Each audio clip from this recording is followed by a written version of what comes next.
आप बोलिए, मैं सुन रहा हूँ।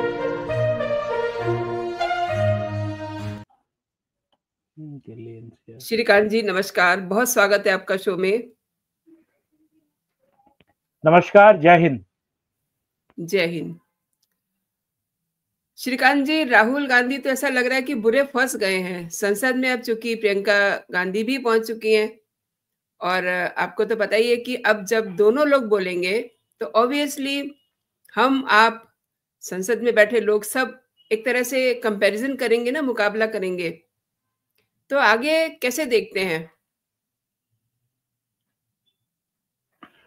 नरेंद्र जी, आपको नमस्कार, आपके तमाम दर्शकों को नमस्कार। देखिए, कहीं न कहीं आज प्रियंका जब आई और उनके हाथ में वही डायरी थी, माफ़ कीजिएगा, संविधान जैसी दिखने वाली डायरी।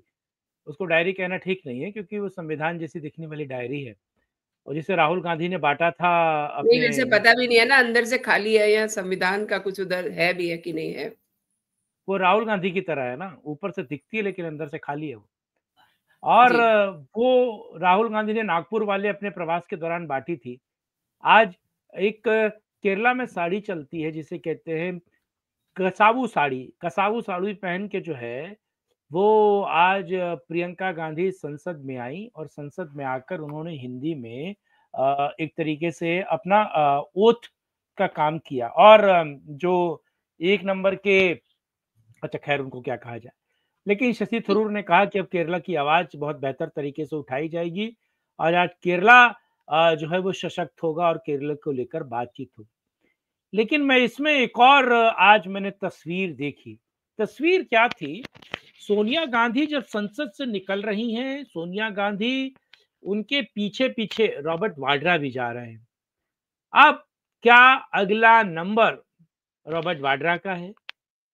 क्या कहा जा रहा है कि राज्यसभा में एक सीट इंडिया अलायंस के खाते से खाली होने वाली है, जिसमें अब रॉबर्ट वाड्रा को राज्यसभा भेजा जाएगा? क्या राज्यसभा अब रॉबर्ट वाड्रा, क्योंकि देखिए पूरा, और मुझे लगता हूँ आने वाले दिनों में आप रेहान गांधी को देखेंगे कि रेहान गांधी भी, यानी कि पूरा का पूरा परिवार, मुझे लगता है कि एक ही परिवार के 3 लोग संसद में हों, ऐसा बड़ा मुश्किल होता है देखने में और केवल गांधी परिवार के ही 3 लोग संसद में होते हैं। मैंने देखा कि जवाहरलाल नेहरू, उनकी पुत्री और उनके जो हस्बैंड थे, वो भी संसद में थे एक समय पे। तो केवल ये गांधी परिवार ही संभव कर सकता है कि पूरे परिवार को संसद भेज सके, क्योंकि नेपोटिज्म या परिवारवाद के मुद्दे पर जब गांधी परिवार से सवाल पूछा जाता तो वो बगले झांकते और ऐसे ऐसे सवाल पूछने वाले पत्रकार को जेल भेज दिया करते थे। वो बात अलग है कि अभी नहीं भेज सकते, अब केवल एफआईआर करवा सकते हैं।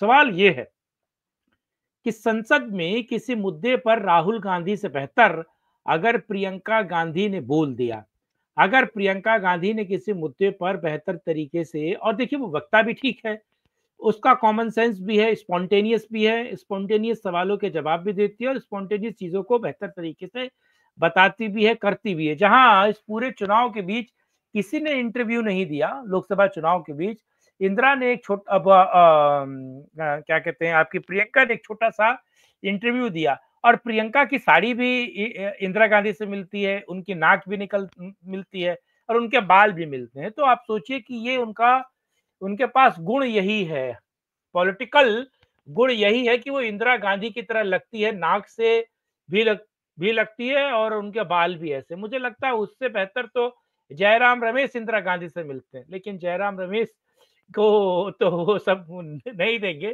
खैर, कोई बात नहीं, इस पर नहीं जा रहे, लेकिन हाँ, प्रियंका बेहतर तरीके से राहुल गांधी को टक्कर देंगी। और जो कांग्रेस 10 जनपद जो पे जो चीजें गाहे बगाहे पत्रकारों के बीच चलती थी, हम लोग भी बैठते थे और लोगों के बीच चर्चा करते थे।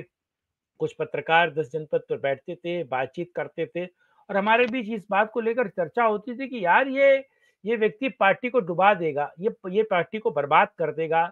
आपको पता है 90 में एक कम 79 जो है चुनाव राहुल गांधी के सरपरस्ती में कांग्रेस हारी है।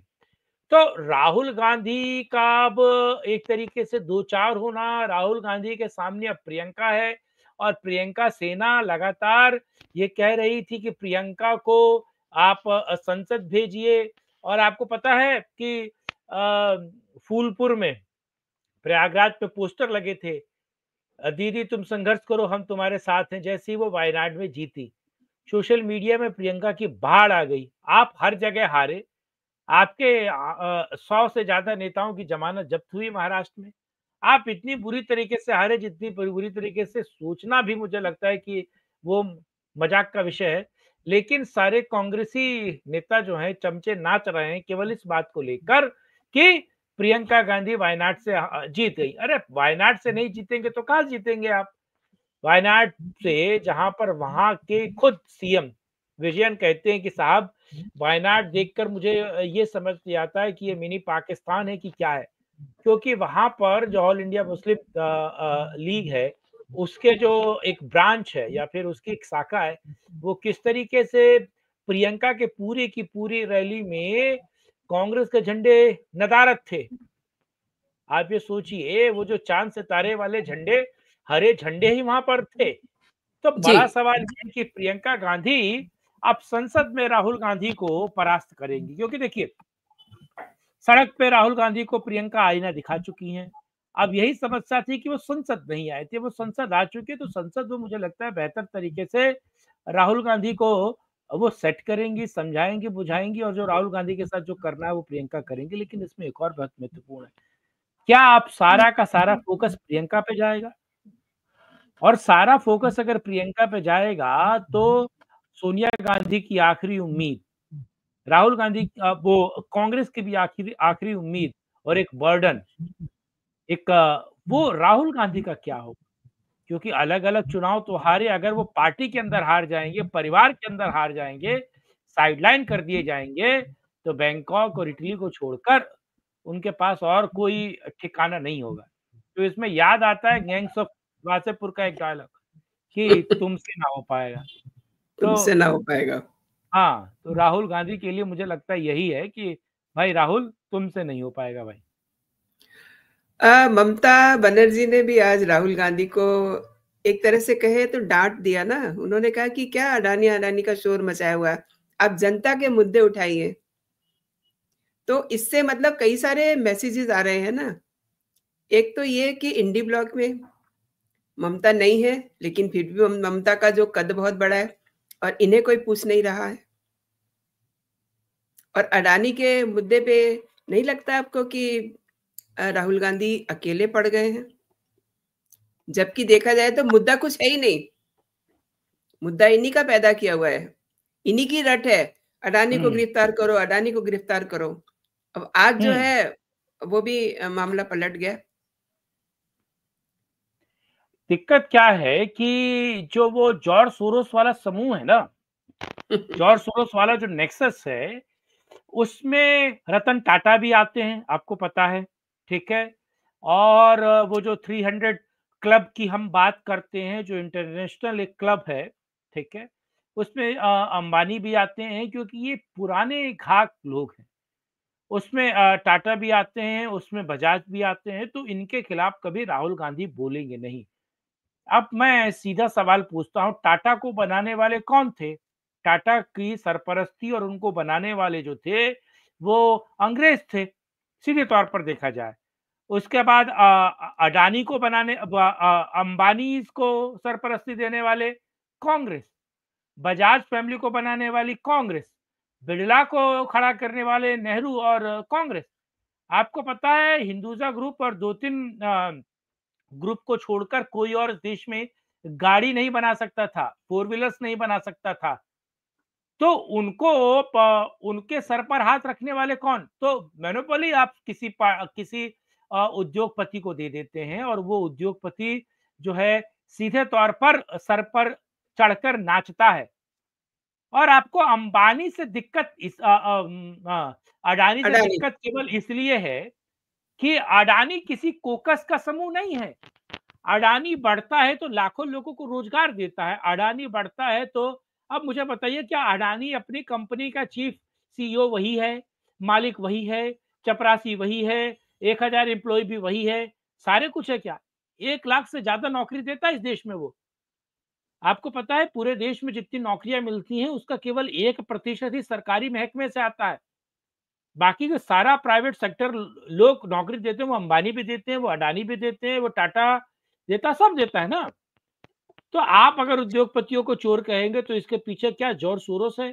क्या जॉर्ज सोरोस और 300 वाला जो क्लब है वो नहीं चाहता कि भारत का कोई उद्योगपति इतना बड़ा बन जाए कि वो इंटरनेशनल तरीके पे उन लोगों को चैलेंज दे पाए, क्योंकि वो उस कोकस का हिस्सा नहीं है। दिक्कत क्या है कि आप सुपारी, आपको पता है जॉर्ज सोरोस ने 28 तारीख के आसपास ये मामला अडानी वाला जो था ये दर्ज हुआ था न्यूयॉर्क में 28 अक्टूबर। और ये मामला खुला कब? ये मामला खुला है नवंबर में 23 को, जब संसद चलने वाली थी, संसद स्टार्ट होने वाली थी। तो क्या ये इसकी क्रोनोलॉजी को अगर जोड़ेंगे, एक से एक अगर चीजों को, कड़ियों को आप जोड़ेंगे तो चीजें क्लियर है कि साहब अडानी को जानबूझ के निशाना बनाया जा रहा है क्योंकि वो राष्ट्रहित में काम कर रहा है, क्योंकि उसके फुटप्रिंट्स जहां जहां बढ़ रहे हैं, सीधे मैं हाइफा की बात कर रहा हूं, पोर्ट जो है इजराइल की, वहां अगर अडानी के फुटप्रिंट्स बनते हैं, बढ़ते हैं, तो सीधे तौर पर भारत की पहुंच मिडिल ईस्ट को छोड़कर उस जगह पे भी होती है। अब तमाम मिडिल ईस्ट में अडानी के बड़े समझौते हो रहे हैं। यूरोप में, ऑस्ट्रेलिया में, न्यूजीलैंड में अडानी के बड़े समझौते हो रहे हैं। और आप मुझे बताइए 124 बिलियन का लोन लेने के लिए 700 बिलियन का कोई इन्वेस्ट करेगा? जिसको लेकर बवाल चल रहा है, मजाक चल रहा है। और ये जो अडानी पे आरोप है, ऐसी तकरीबन 70 से ज्यादा कंपनियां हैं, ऐसे आरोप न्यूयॉर्क में जो अमेरिकन कंपनियां हैं उन पर भी लग चुके हैं, कोर्ट में जाकर वो पाक साफ हो चुके हैं। तो सवाल यह कि अडानी के लेकर आप किसको घेरना चाहते हैं? मैं कहता हूं कि अडानी के मसले पर जब हो हल्ला मचा कि अडानी के घर पर मीटिंग हुई और सरकार गिराने की बात हुई, जब राहुल गांधी और तमाम लोग कहने लगे अडानी अडानी, तो शरद पवार खुद आ गया और शरद पवार ने हवा निकाल दी। शरद पवार ने कहा कि भैया उस मीटिंग में तो मैं भी मौजूद था और उस मीटिंग में सरकार गिराने को लेकर कोई बात नहीं हुई। अब ये सोचिए। अच्छा, अडानी को जो स्लम है सबसे बड़ा मुंबई का, जी। ठीक है, उसका कॉन्ट्रैक्ट किसने दिया? उद्धव सरकार ने दिया था, जी, जी, धारावी। धारावी। तो धारावी का कॉन्ट्रैक्ट अडानी को किसने दिया था? उद्धव सरकार ने दिया था। ज्यादातर बड़े कॉन्ट्रैक्ट अडानी को किसने दिए थे? शरद पवार जब सत्ता में थे। तो आप ये सोचिए, अडानी के मुद्दे पर मैं कहता हूं, उड़ीसा में जब अडानी को काम मिला तो क्या बीजेपी की सरकार थी? राजस्थान में जब काम मिला तो बीजेपी की सरकार है। तेलंगाना में भी बीजेपी की सरकार है क्या? आंध्र प्रदेश में जब काम मिला तो बीजेपी की सरकार है। तमिलनाडु में जब काम मिला तो बीजेपी की सरकार थी। वेस्ट बंगाल में जब काम मिला, आप ये सोचिए, जयपुर में बैठकर अडानी कांग्रेसी सीएम के साथ एमयू साइन करते हैं, 100 करोड़ रुपए से ऊपर का चंदा देते हैं पार्टी को। छत्तीसगढ़ में किसकी सरकार थी जब भूपेश बघेल ने काम दिया था? आप ये सोचिए, जल जी, जंगल जमीन की बात करने वाले झारखंड के सीएम ने अडानी से क्यों मुलाकात की? तो अडानी का नाम लेकर राहुल गांधी केवल वो जो आपको पता है सुपारी भारत में एक होती है सुपारी पत्रकारिता हुँ, हुँ। और एक होती है सुपारी राजनीति, यानी कि आपको काम मिल गया। अच्छा, मैं एक और चीज बताता हूँ, देखिए, अडानी के बिजनेस राइवल थे एक व्यक्ति जिन्होंने महुआ मोइत्रा, मुझे तो बोलना भी नहीं आता, मुझे इतना तो मैं नहीं समझ महुआ मोइत्रा। कैसे। हाँ, मऊ नहीं नहीं, उनका राइट प्रोनाउंसिएशन है महुआ, महुआ मोइत्रा। महुआ हाँ मोइत्रा। हाँ, क्योंकि मैंने सुना एक प्रोग्राम में कॉन्स्टिट्यूशन क्लब में महुआ मोइत्रा आई थी, तो किसी किसी ने उनको कहा महुआ मोइत्रा, तो उन्होंने कहा कि sorry, my name is Mahua Moitra. तो मैंने हुँ, कहा हुँ। भैया ये टंग ट्विस्टर ही है। खैर, तो महुआ मोइत्रा किसी से पैसे लेकर वो अडानी के खिलाफ सवाल पूछती हैं और सवाल पूछने के लिए लोकसभा में वो अपना लॉगिंग आईडी और पासवर्ड दे देती हैं एक ऐसे व्यक्ति को जो अडानी का राइवल है। अब ये जी, सोचिए कि जब अडानी को टारगेट करने के लिए, शूट डाउन करने के लिए, उसका बिज़नेस चौपट करने के लिए, आप ये सोचिए अडानी पोर्ट का जो प्राइस चल रहा था वो ₹1200 का एक शेयर था उनका, ठीक? जैसे हिंडनबर्ग की रिपोर्ट आती है वो शेयर चला जाता है 600-700 के आसपास, क्रैश होता है, लेकिन 4 दिन के अंदर वो फिर शेयर 1900 के आसपास चला जाता है। तो 1200 से 1900 पे पहुंचा दिया आपने, 2.5 लाख करोड़ तो आपने सुहाग कर दिए निवेशकों के। लेकिन मैं ये कह रहा हूं कि क्या वो भारतीय अर्थव्यवस्था के खिलाफ है? मैं सीधे सवाल पूछता हूं। मैं एक और बात आपसे करता हूं, आप ये सोचिएगा और इसके पीछे की चीजें सोचिएगा। जब भी अमेरिकी प्रेसिडेंट किसी देश में जाते हैं तो उनके साथ अमेरिकी बिजनेसमैन का डेलीगेशन जाता है, और भारतीय प्रधानमंत्री का किसी विदेशी दौरे पे जाए और भारतीय बिजनेसमैन का कोई डेलीगेशन उनके साथ चला जाए तो छाती पर सांप डोलने लगता है। सही कह रहे हैं। हार्ले डेविल्सन को लेकर ट्रम्प सोचना चाहिए। हार्ले डेविल्सन को लेकर ट्रम्प, अब हार्ले डेविल्सन में तो ट्रम्प का पैसा नहीं लगा, लेकिन हार्ले डेविल्सन एक ऐसी मोटर निर्माता कंपनी है जिसकी बाइक्स बहुत महंगी होती है, लाखों में बाइक होती है उसकी एक बाइक की कीमत। वो जी, भारत में बेहतर निवेश कर पाए, भारत में बेहतर चीजें बेच पाए। सोशल मीडिया प्लेटफॉर्म से लेकर अलग अलग पीसी में ट्रंप हार्ले डेविल्सन का बहुत बार मुद्दा उठा चुके हैं जब वो राष्ट्रपति थे। आपने उसमें भी कहा उन्होंने अपने प्रचार में कि मोदी बहुत बड़े बार्गेनर हैं। हार्ले डेविल्सन को उन्होंने बेहतर तरीके से स्पेस नहीं दिया भारत में। अब मैं अब ये सोचिए तो ये क्या राहुल गांधी को उद्योगपतियों से दिक्कत है? नहीं, राहुल गांधी को उद्योगपतियों से दिक्कत नहीं, राहुल गांधी को अडानी से दिक्कत है। और अडानी से क्यों दिक्कत है? क्योंकि अडानी राष्ट्र के साथ काम कर रहा है, राष्ट्र विरोधी कोकस का हिस्सा नहीं है। जॉर्ज सोरोस की उसने लंका लगा रखी है और जॉर्ज सोरोस को कोई काम नहीं मिल रहा है। और एक और महत्वपूर्ण है, मैंने देखा शरद पवार ने भी कहा कि जहां 1 लाख करोड़ से ऊपर का निवेश करना है, कोई प्रोजेक्ट है, तो जाहिर सी बात है छोटे लोगों को तो मिलेगा नहीं। जिस कंपनी का क्राइटेरिया है नहीं तो उसको मिलेगा नहीं। तो अडानी को ही मिलेगा ना, या कोई और अंबानी को मिलेगा, या टाटा समूह को मिलेगा। अच्छा, आपने देखा कभी टाटा के खिलाफ राहुल गांधी को बोलते हुए, अजीज प्रेम जी के खिलाफ बोलते हुए? अंबानी के खिलाफ पिछले 2019 के चुनाव में उन्होंने बोला था, लेकिन बड़े वाले के खिलाफ नहीं, छोटे वाले के खिलाफ बोला था, क्योंकि छोटे श्रीकांत जी, वाला खुद को दिवालिया हो गया एक था। चीज़ एक जी। चीज़ और हैरान कर रही है। आपने चूँकि मौया मोइत्रा का नाम लिया, जिस हाँ। समय इतना बवाल हुआ था, ममता बनर्जी उस समय साइलेंट रहीं, उन्होंने उनको टच नहीं किया। अब इस मुद्दे पे ममता जी ने बोल दिया है कि हमें तो मोदी ही ठीक हैं, और उन्होंने राहुल का जो है इस मुद्दे पे साथ छोड़ दिया। देखिए, ममता बनर्जी समझदार है। झारखंड वाले जब ओथ सेरेमनी हुई तो ममता बनर्जी और राहुल गांधी के बीच एक तरीके से देखा देखी नहीं थी। एक दूसरे को देखा भी नहीं, नमस्कार भी मैं नहीं किया, मैं दूर दूर से मैं निकल गए। उसी हाँ। उसी सवाल पे मैं आ रही थी। झारखंड का आपने बात शुरू की है, तो उनके शपथ समारोह में वो अखिलेश यादव से बहुत अच्छे से मिलती हैं, एंड तेजस्वी यादव पैर छूते हैं उनके। लेकिन राहुल गांधी उनके सामने से निकल जाते हैं, उनको इग्नोरेंस मारते हैं। तो इसका मतलब तो अंदर से बहुत तना-तनी चल रही है। आई मीन इंडी ब्लॉक ने भी इनको इनसे पल्ला झाड़ लिया है क्या? दिक्कत यह है, इंडी ब्लॉक जो है उसमें फूट पड़ चुकी है। और सबसे महत्वपूर्ण ये है, इंडी ब्लॉक कैसा इंडी ब्लॉक है महाराज? जब आप राज्य के चुनाव में विरोध में फाइट करते हैं और सेंट्रल के चुनाव में आप कहते हैं आप साथ हैं। आप दिल्ली में एक दूसरे के साथ फाइट करते हैं, आम आदमी पार्टी और कांग्रेस, आप एक दूसरे के साथ में फाइट करते हैं। पंजाब में एक दूसरे के विरोध में लड़ते थे। कौन सा इंडिया अलायंस है? ये कैसा इंडिया अलायंस है? मेरे तो समझ से परे। दूसरा, आप ये सोचिए, ममता बनर्जी अडानी से रिक्वेस्ट करती हैं और अडानी का एक बड़ा निवेश पश्चिमी बंगाल में होने वाला है पोर्ट को लेकर। क्योंकि जी, जी। देखिए, अगर आप सीएम हैं तो आपको रोजगार तो देना पड़ेगा, भले प्राइवेट सेक्टर में देना पड़े।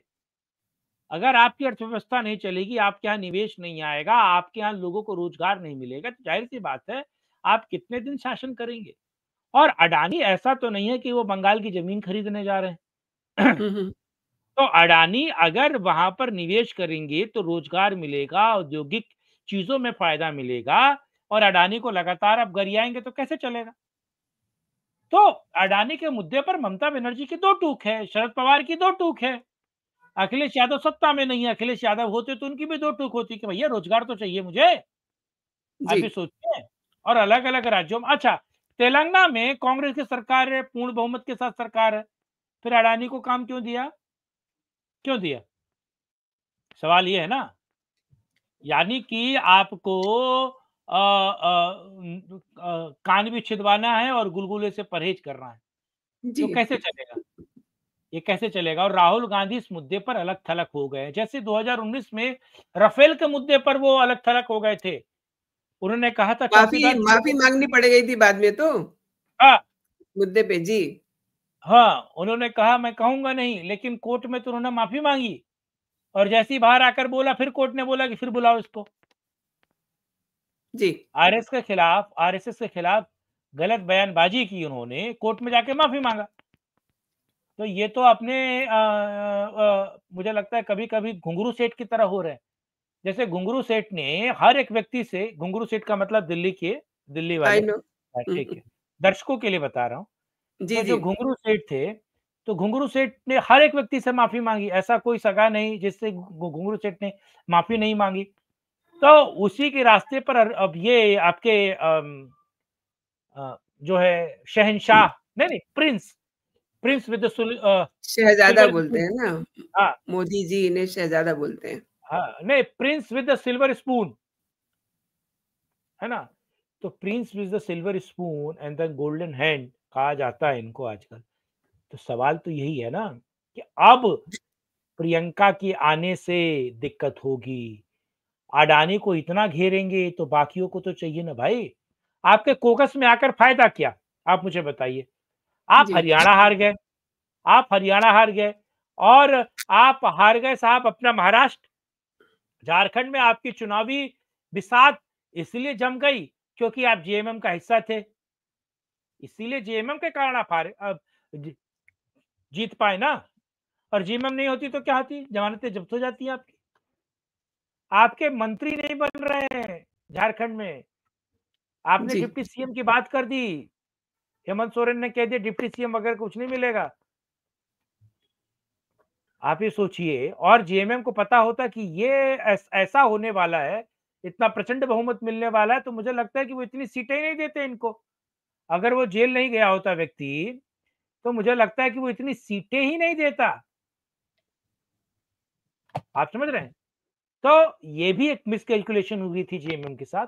मेरा मानना है कि अब राहुल गांधी को राजनीति से संन्यास ले लेना चाहिए और भारत सरकार को उनके लिए एक काम करना चाहिए। इस देश के अ, लोकतंत्र के लिए बेहतर है। हाँ, प्रियंका को बाहर लाएँ, राहुल गांधी को गुरुवार बैंकॉक को भेजें। बिल्कुल सही कह रहे हैं। गुरुवार को देखिए सबसे पहले प्रियंका ने शपथ ली, एक झटका। उसके बाद ममता बनर्जी ने उनको अ, इग्नोर कर दिया। राहुल गांधी ने भी उनको इग्नोर कर दिया। यानी कि इंडी ब्लॉक में 2 फाड़ कहिए या कि कहिए कि ममता उस पे होल्ड करने वाली हैं, ये झटका। अब अडानी-अडानी कर रहे थे, उसमें भी ये अकेले पड़ गए हैं, तो इनको कई सारे सब तरफ से झटके लगे हैं। तो आने वाले दिनों में अ, किस तरीके से देखते हैं क्योंकि ये तो एक तरह से इंडी ब्लॉक में इनकी बेइज्जती सी नहीं हो गई है?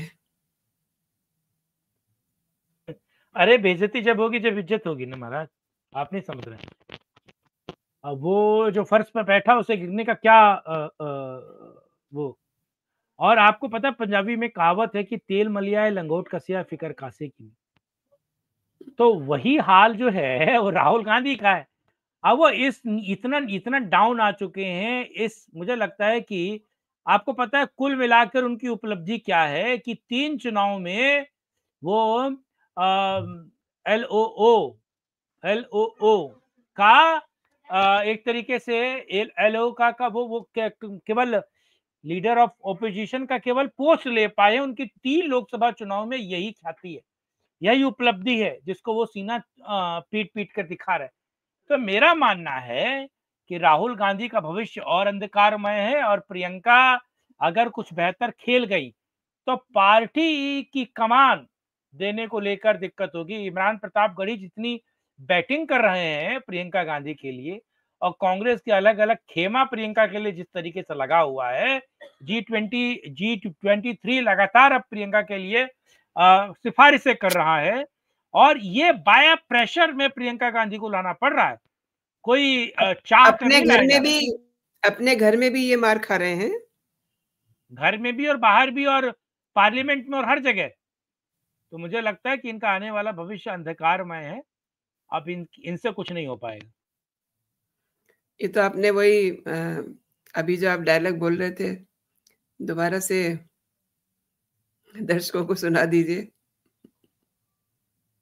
वो गैंग्स ऑफ वासेपुर का है जी। ना? रामाधीर सिंह अपने बेटे को कहता है कि बेटा तुमसे ना हो पाएगा। तो वही हाल है कि ये राहुल गांधी से नहीं हो पाएगा, क्योंकि ये इनके बस का कुछ है भी नहीं। क्योंकि पार्ट टाइम पॉलिटिशियन से कुछ नहीं हो सकता है। जी, एक छोटी-सी टिप्पणी चाहूँगी, कांग्रेस और टीएमसी में जो ये नई तनातनी शुरू हुई है, आगे जाकर के इसका शेप क्या होगा?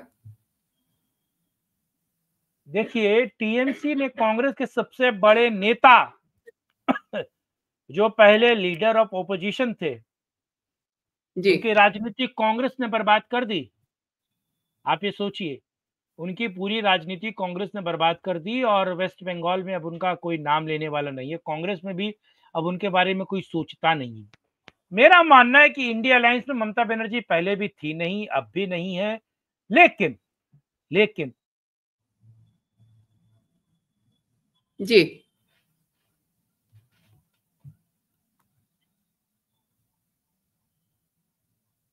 घेरने की कोशिश की, मुझे होता हुआ दिख नहीं रहा है। अब क्योंकि सबके रास्ते अलग हैं। 4 साल, साढ़े 4 साल उनको भी तो सरकार चलानी है, और पश्चिम बंगाल की भी सरकार बेहतर तरीके से, आपको पता है पश्चिम बंगाल को लेकर अब केस नहीं आ रहे, खबरें नहीं आ रही हैं, बीजेपी जी। ट्वीट नहीं कर रही है। तो ऑल इज वेल वाला जो है ना फॉर्मूला, वो हुँ, पश्चिम हुँ। बंगाल में लागू हो गया है कि आप अपनी राजनीतिक गोटियाँ सेको, हम अपनी राजनीतिक चीज़ें देखेंगे। मुझे लग रहा है इसमें कि कोई दोहरापन इसकी नहीं वजह है। शायद से जो बांग्लादेश में जो कुछ भी हो रहा है, वो भी एक रीज़न देख रहे हैं क्या आप? जी, जी, जी। बांग्लादेश के मुद्दे पर तो अभिषेक बनर्जी ने सीधे तौर पे कह दिया कि साहब हम केंद्र सरकार के साथ हैं। जी। और आप सोचिए कि राहुल गांधी जो अपने जीवन में कभी नहीं कर सकते, वो आज प्रियंका गांधी ने कहा कि जो बांग्लादेश के हिंदुओं पर अत्याचार हो रहे हैं, उस पर केंद्र सरकार को कुछ करना चाहिए। आप ये सोचिए, कभी आप सोच सकते थे कि राहुल गांधी ऐसा कुछ कहें, या कांग्रेस में कोई व्यक्ति कह पाए? तो सॉफ्ट हिंदुत्व हो, बेहतर जिहादियों का साथ हो, और सारा कुछ वो प्रियंका के हाथ में। प्रियंका एक बेहतर राजनीति करेंगी, और बीजेपी के लिए प्रियंका टफ चैलेंज होंगी राहुल से बेहतर। जी। और सोनिया को तो शायद फिर आज नींद नहीं आएगी, सोनिया गांधी जी को? उनकी नींदें तो कब की उड़ी पड़ी हैं, बेचारी बीमार है ना। वो बीमार है, लेकिन मुझे लगता है कि मजबूरी में से प्रियंका को तो लाना पड़ गया उन्हें। श्रीकांत जी, आपने मेरे शो के लिए समय निकाला। आपका बहुत-बहुत धन्यवाद और मेरे दर्शकों को आपने जानकारी दी एंड दर्शकों को भी मैं कहना चाहूँगी कि श्रीकांत जी से आप उनके YouTube channel voice of Hindu पर भी आप मिल सकते हैं। उनके चैनल को आप सब्सक्राइब कर लीजिए। तो अभी के लिए दोस्तों इतना ही। आप अपना और अपनों का बहुत सारा ख्याल रखिए। खुश रहिए, स्वस्थ रहिए। जय हिंद, जय भारत। राम, राम। जय सिया राम। जय श्री राम।